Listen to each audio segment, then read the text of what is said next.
कुलदेवतेच्या दर्शनाला जाता का मॅम? हो. म्हणजे आता मी तुला म्हटलं तसं, की हे जे माझं मत आहे, तुळजाभवानी माझी कुलदेवी आहे आणि बाळ्याचा खंडोबा हं. म्हणजे माझं गाव सोलापूर. तर सोलापूर जवळ एक गाव आहे बाळे, हं. तिथला खंडोबा हं. हा आमचा कुलदेव आहे. अ, पण तू म्हणतेस तसं वर्षातनं एकदा कुलदेवीला जायचंच, हे काही माझ्याच्यानी फार घडत नाही.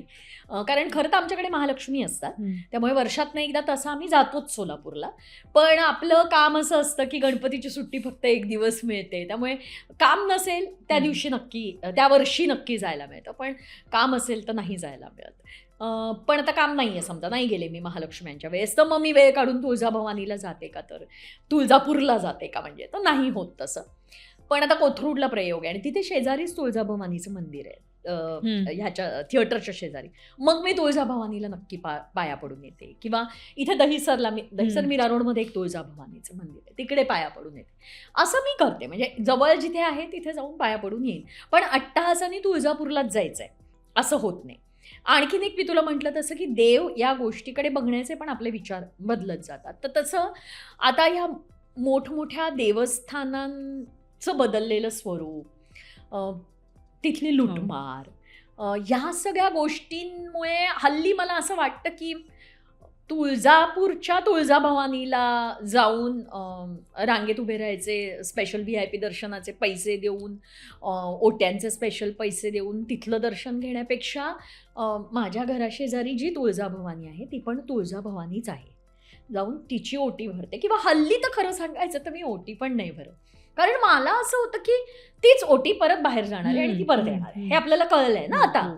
मग हे करायला हवंय का? मग त्यापेक्षा मी माझ्या घरात जी मेड आहे, जी मला किती मदत करते, तर तिची ओटी भरली तर काय बिघडणार आहे? एखादी गरीब बाई मला दिसते, तिची ओटी भरली तर काय बिघडणार आहे? तर मी आता अशा दृष्टीने हे बघायला लागलेले आहे. किंवा आता मेडचा विषय निघाला म्हणून. बघ कसं असतं, की माझी मेड जी आहे ती मुस्लिम आहे. ती जवळ-जवळ 12 वर्ष माझ्याकडे काम करते. तिच्याकडे चावी असते माझी. मला काहीही टेन्शन नसतं आणि ती माझं घर सांभाळते जेव्हा मी नसते तेव्हा. तर एकदा असं झालं म्हणजे ते त्याआधी कधीच झालं नव्हतं. असंच मला शूटिंगला जायचं होतं आणि मी खाली उतरले आणि लिफ्टमध्ये ती हं. मला भेटली. ती माझ्याकडे दुपारी 2-3ला येते. माझी चावी असते शेजारी, तिथून घेऊन ती काम करते. तर मी तिला पटकन असं म्हटलं, "अरे सीमा यार, आज इतने फूल आए गोकर्ण को, लेकिन मैं ना मेरे पास इतना टाइम नहीं था कि मैं तोड़ के भगवान को चढ़ाऊँ और जाऊँ. तो एक काम कर ना प्लीज, मैंने दिया लगा दिया है, सो तू फूल चढ़ा के चली जाना." हां. असं मी तिला सांगून, मी हं. कुठल्या माया, मी तिला सांगून मोकळी आहे हं. हां. आणि मी अशी पुढे गेले आणि मी तिला सांगितलं हे, पण तिला आवडेल का सीमाला हे? कारण ते डोक्यात असतं ना हं. आपल्या, ती हं. हं. मुस्लिम आहे, तिला हे आवडेल का? तर म्हटलं आपण बोललो तो खरं, पण तिला आवडेल का? ठीक आहे, बघू संध्याकाळी. जर वाहिले ते वाहिले, नाही वाहिले तर नाही. असं करून मी शूटिंगला गेले आणि मी रात्री 11ला घरी आले तर माझ्या देवाला फुलं वाहिलेली होती. आता माझ्या देवाला फुलं वाहताना तिचा अल्ला कुठे हं. आड आला नाही आणि तिला माझ्या देवाला फुलं वाहशील का? असं मला सांगताना माझ्या गणपती बाप्पा रागवला तर असं मला वाटलं नाही. माझ्या मते हीच हं. आध्यात्मिकता आहे आणि हीच असली तर हीच धार्मिकता असायला. कारण तिथे तिचं माझ्यावर प्रेम आहे, माझं तिच्यावर प्रेम आहे. त्यामुळे आमच्यात हा मुद्दाच नाहीये, की हिचा धर्म हा आहे म्हणून मी हिला हे सांगू का नको सांगू. आणि तुला सांगते त्यानंतर, म्हणजे ते तर मी तिला सांगितलं, तुला सांगते त्यानंतर तीच मला येऊन सांगायला लागली, कल आप नहीं थी लेकिन इतने फूल आए थे तो मुझे ऐसे लगा कि मैं चढ़ाई देती हूँ भगवान को, ऐसे ही इतने फूल आए. तर ती आपणहून माझ्या देवाला, तिला एकदाही असं वाटत नाही मी यांच्या गणपती बाप्पाला का फुलं व्हावी. हे प्रेम आहे, ही माणुसकी आहे आणि हा माणुसकीचा धर्म आहे माझ्या दृष्टीने. आणि हा मला पुढे घेऊन जातो असं मला कायम वाटतं. कारण तिच्याशिवाय मी इमॅजिन नाही करू शकत. हं. माझं घर इतकं उत्तम पद्धतीने सांभाळते ती.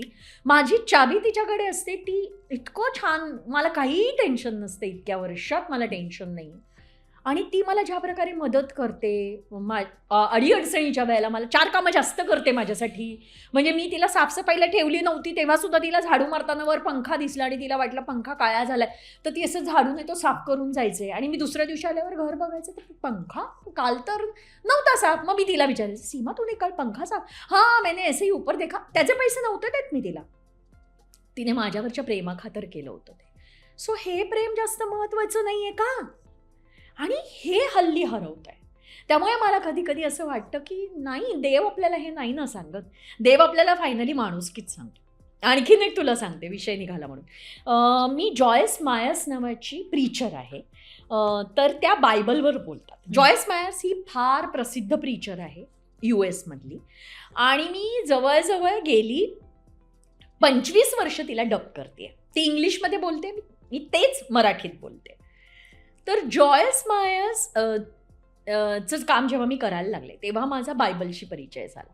बरं, मी तुला हे सांगते माझ्या विषयीतलं, म्हणजे 30 वर्ष मागे व्हॉइस डबिंग, म्हणजे ती इंग्लिश, तिचा एपिसोड इंग्लिशमध्ये असतो, तो मी मराठीत डब करते. ते काम जेव्हा मी सुरू केलं ना तेव्हा माझं इंग्लिशवर इतकी कमांड नव्हती, मला कळायचंच नाही कुठलं इंग्लिश वाक्य कुठे संपलं, आपलं मराठी काय. बरं, त्यात इंग्लिश कमी असतं आणि मराठी आपली, म्हणजे इंग्लिशमध्ये एका वाक्याचे 4 शब्द असेल, मराठीचे 8 होतात. बरं, तिचा स्पीड जास्त त्या बाईचा बोलण्याचा, त्यामुळे तिला मॅच करताना माझी नुसती हे की तर कसं हे मॅच करू. तर सुरुवातीला 25 मिनिटाचा एपिसोड असतो, तो मी 8 तास डब करत होते. 8 तास 25 मिनिटाचा एपिसोड, इतकं मला ते कठीण गेलं होतं. तेव्हा मी माझ्या देवाला म्हटलं की देवा मला, म्हणजे एक पॉईंट असा आला होता की नाही करत, मला हे नाही जमत आहे, मी खूप दमते, मी सोडते हे काम. पण मग मी स्वतःशी बोलले विषयित तेव्हा की मग असं प्रत्येक गोष्टीपासून पळणार आहेस का? मग हे काम तुझं चॅलेंज आहे की नाही? आणि तू म्हणतेस ना तुला डबिंग करायचं आहे आणि आयुष्यभर डबिंगच करायचं आहे, मग हे काम सोडून काय हासिल होणार? मग तू स्वतःहून, म्हणजे तू हार मानण्यासारखं आहे.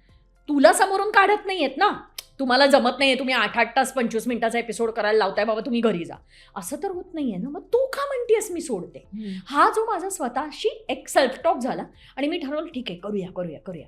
आणि नंतर तोच एपिसोड मी 25 मिनिटात करून बाहेर पडायला लागले. म्हणजे जेवढं डबिंग टाईम आहे तेवढ्याच मिनिटात. हे एका दिवसात घडलं का? नाही, ह्याला लागला 1-3-4, म्हणजे तो वेळ हळूहळू कमी होत मी बरोबर 1-2 वर्षात किंवा रादर 1च वर्षात मी तो फार फास्ट करायला लागले एपिसोड.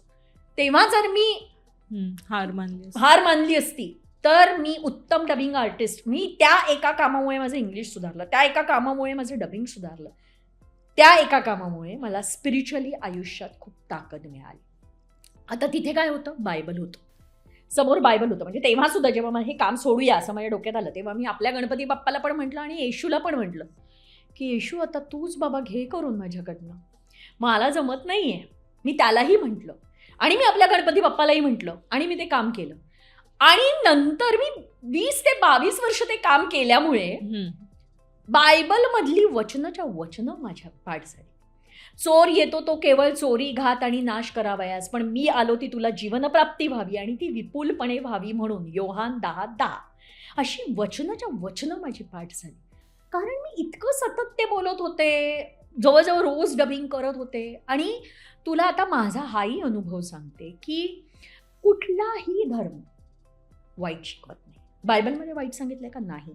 बायबलमध्ये क्षमाशीलतेबद्दलच सांगितलंय, बायबलमध्ये दुसऱ्यावर प्रेम करत सांगितलंय, बायबलमध्ये संयम राखत सांगितलंय, बायबलमध्ये गरिबावर दया करत सांगितलंय. आणि त्या विषयावरची वचनं आहेत बायबलमध्ये.